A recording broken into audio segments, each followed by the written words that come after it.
I'm John Reagan, E-Powersport.com, and I'm coming to you today to talk to you for a moment about the following Kollter video, disassembly video that you're about to see that we did on the Kollter ES-1. So after we did that video and after we worked with the factory to determine that there were some defective components and stuff on the units, we requested a refund. Upon receiving the refund from Kollter US, we also received a letter essentially canceling our dealership agreement with Kollter US. It's very disappointing. As you can see in the video, if you watch it, we have had every intention of continuing to carry the Kollters, continuing to support and sell the Kollters. We even invested countless hours in working with that team on various initiatives and things that they were working on and trying to do that turned out to just not really be feasible with those units. So in the end, it turns out it's probably a good thing, because after some research and some further sourcing, we've been able to find the direct manufacturer not just for the Kollters, but for 9 other motorcycle models and stuff that we're talking about bringing in with them right now. So it actually turned out to be an even better thing, because we may be able to cut out one of the middlemen here or two, and possibly even get you lower prices on not just the Kollter ES-1 and not just Kollter ES-1s like we would have had before, but ones that are retail ready, that we've checked and tested and made sure are going to meet the requirements of even being on the road. There were a few things that came up with regards to the speedometer, with regards to regen, that were not addressed directly, as well as the units not being able to support the plus as was originally indicated when we signed on with them. So watch the following video, understand that we are still going to be carrying things that are similar to the Kollters, though they probably will not say Kollter on them. They will most likely be our E-Powersport branded bikes, but we'll see. The company we're working with may just have their names on them, and like many of our products that we carry, we may just support them and sell them and help you discover how great and wonderful they really are. So keep watching, and we'll have a lot more of these disassembly videos across our product line, so that you can rest assured that what you're buying is what you're buying, that what you're purchasing and what you're spending all that money on is what you actually are getting. Thanks.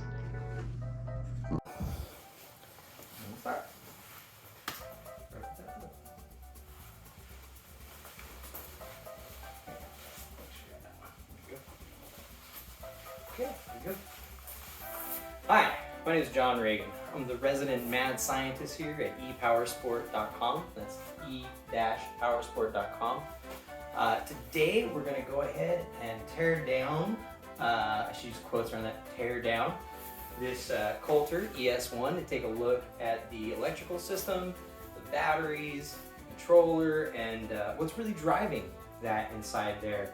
Anyone can buy this and you can take a look and see what it comes with. You can see it has a belt drive, you can see the brakes on the other side here, the type of discs that it uses, but the things you can't see are the things that really make it go.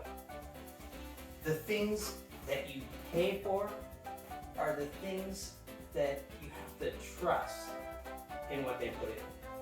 And so in order to help you with that trust, in order to ensure you that what you're buying is what you think it is, we've decided to go ahead and begin this teardown program.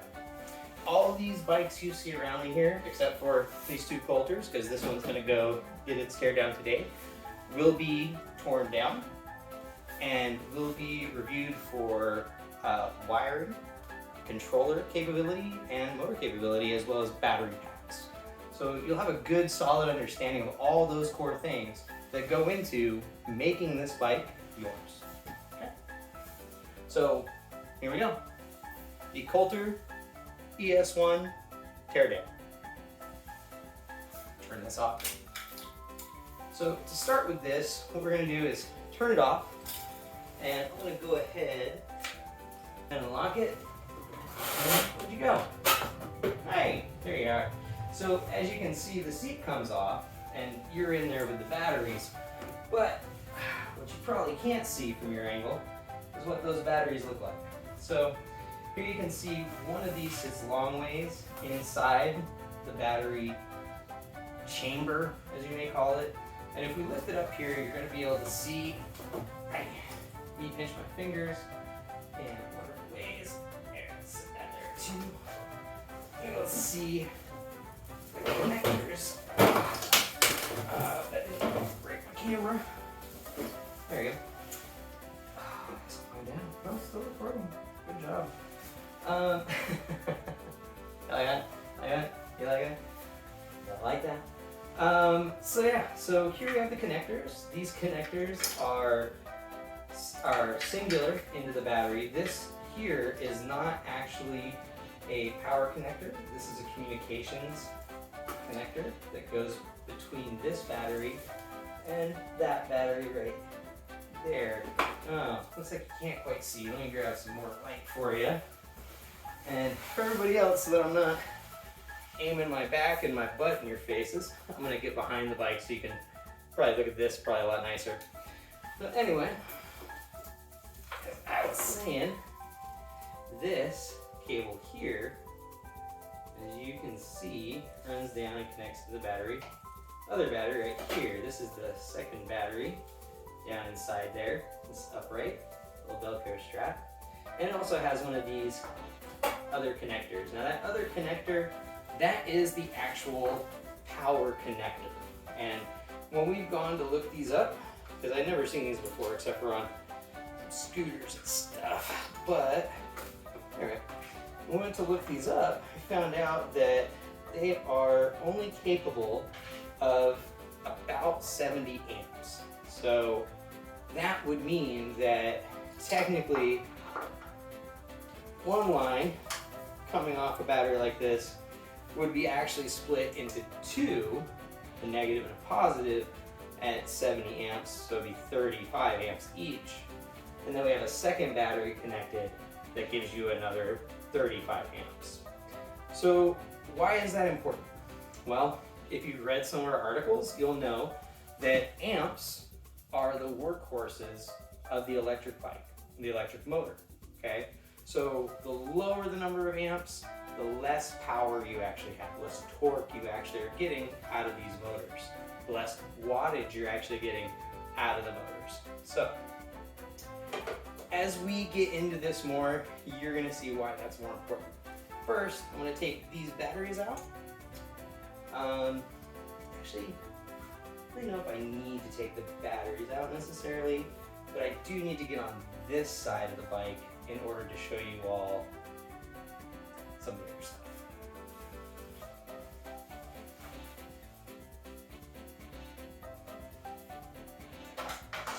Let me pull my pants up, because ever since I started this, I've just been losing weight. Alright.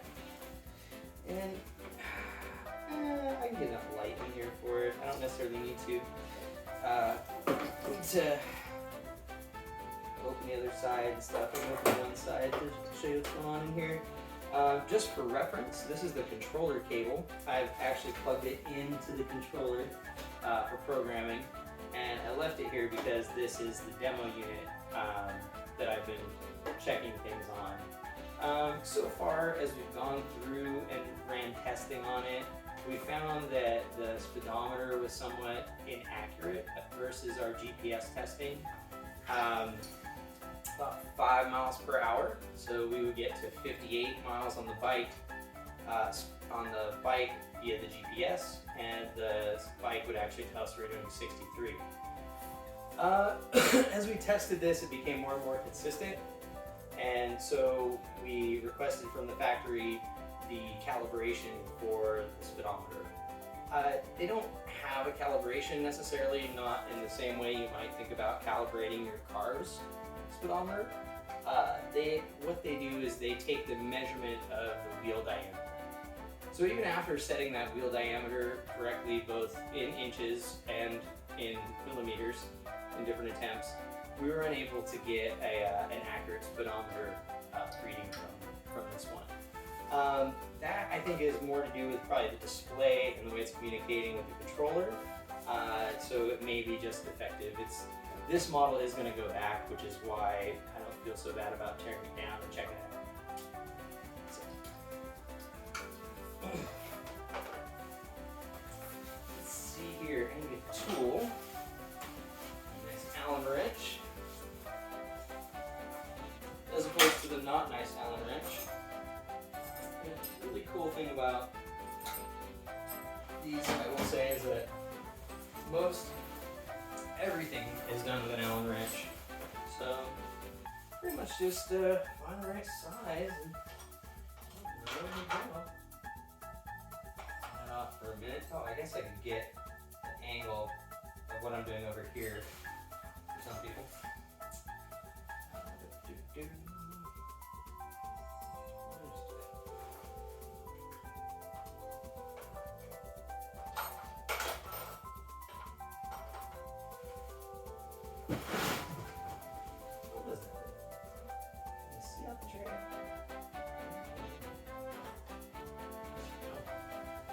Yeah, that's not the best view, but I'll probably end up doing a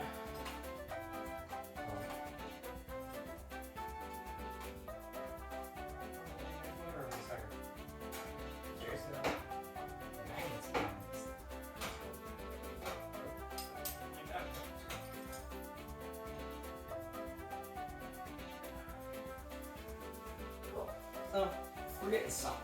So basically all you have to do to get to this stuff is find the right size Allen wrench, first of all. And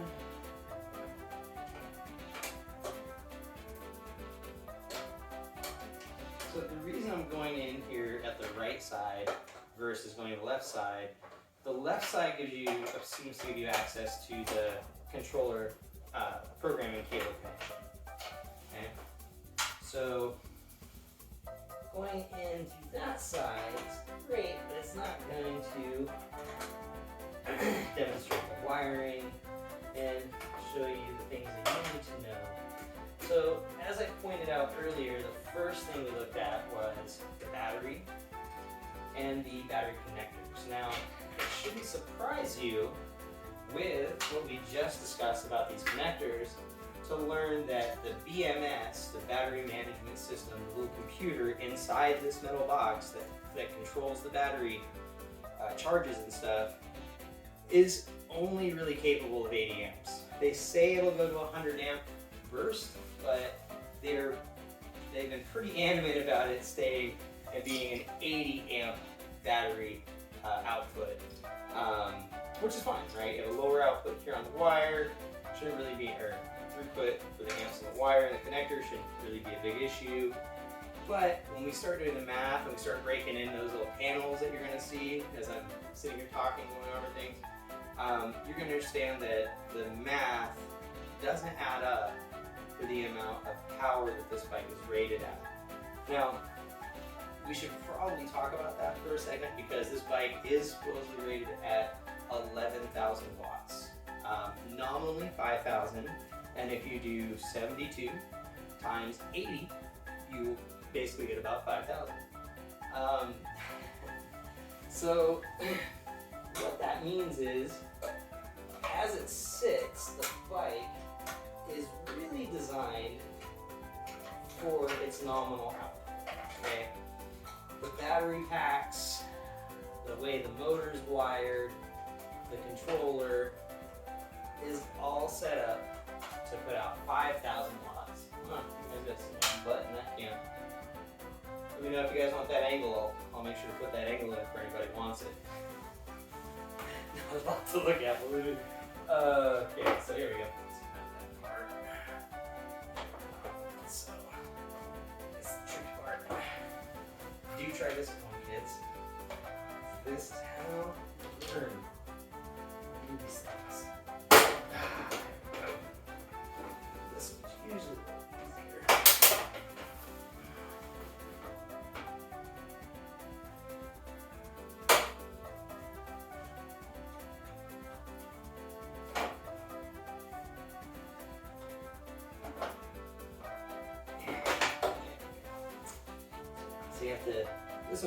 pop off these ridges right in here.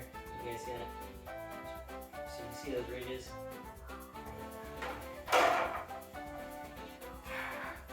Yeah, you see these ridges in there.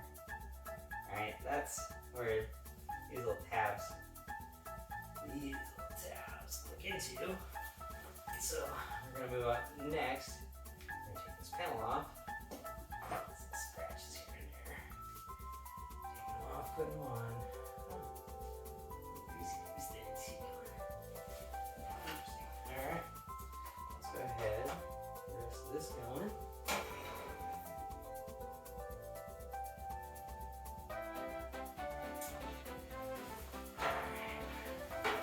I disappeared behind the bike. Can you see me? Oh, it doesn't matter. Just know I'm back here. I'm taking this back panel off. Or side panel, sorry. Again, it's just an Allen wrench. And it's nuts. Screw. It has a little hanger. Screw things, so be careful with those. They do come out once in a while.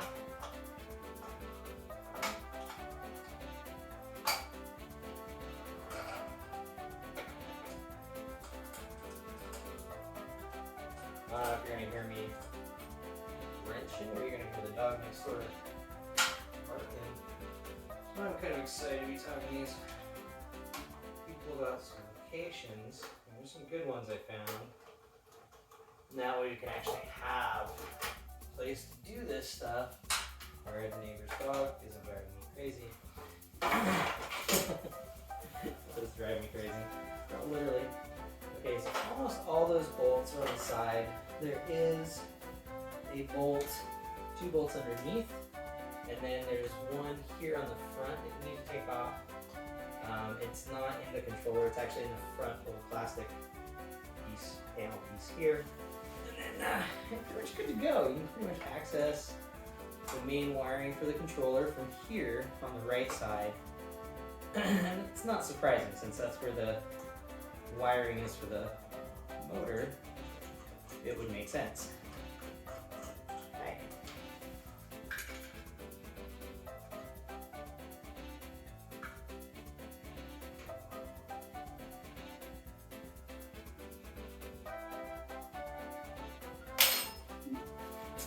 So when we first got involved with Kollter, these were actually expected to be able to do 75 plus. I mean, some of the numbers that were being thrown around, like 220 Newton meters of torque, or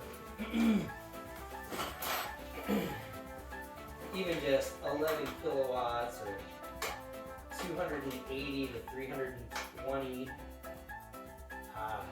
amp capable in the controller. I mean, these numbers were so large that all of us were really going crazy. Like, why doesn't it go faster? Why doesn't it? I'm trying to figure it out. And here we are, taking those pieces off.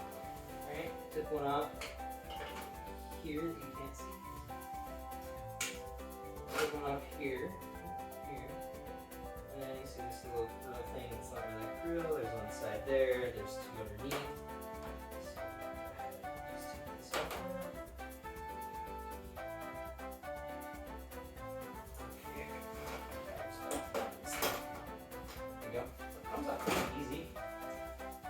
So now, what we can see here is everything up inside there. Now shine the light, and here you can see this wire right here is actually a power wire that goes right here to the controller. Okay. So you can see a lot of little clips and stuff for lights and different functions and stuff here and there. But if you look, you'll see that some of this stuff, there's a